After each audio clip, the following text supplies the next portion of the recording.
and welcome to your daily dose. Today, I'm going to be introducing chapter 16, the respiratory system. We're going to be going over upper respiratory procedures, and these are our objectives.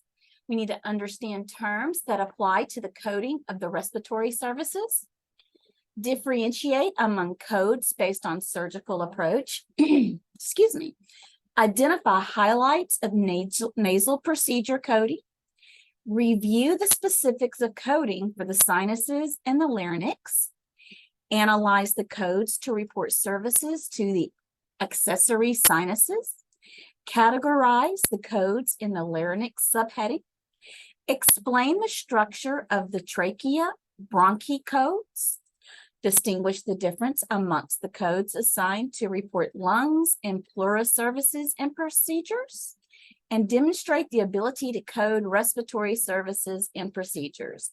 Again, guys, you don't need to answer anything or do anything. These are just your objectives for this chapter. Let's talk about the format. The respiratory system subsection is arranged by anatomic site. For example, the nose, accessory sinus, and the larynx, and then by procedure. Example, incision, excision, introduction. You guys are seeing a pattern here of how these subsections are formatted. Your knowledge of the respiratory terminology is important as you assign codes from the respiratory system subsection. So here's a diagram here. It's in your book. You can see it starts the navel cavity, the nasal concave, the nose. So it's really important for you to have a general understanding of where these things are located. Remember, in your CPT, there is also some great anatomy diagrams for you to refer to, and also you can refer here to your textbook. In the musculoskeletal system subsection, arthroscopy codes are placed at the end of the subsection, but in the respiratory system subsection, the endoscopy codes are listed throughout according to the anatomic site. Fracture repair, such as that of the nose or sternum, is listed in the musculoskeletal subsection, not in the respiratory subsection.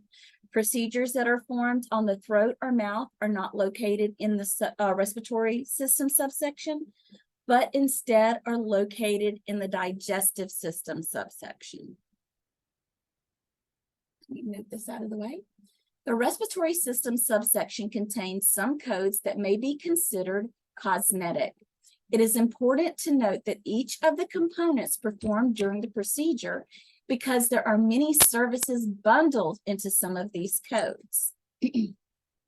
For example, under the subheading nose and the category repair, there is a code 30400 for a rhinoplasty.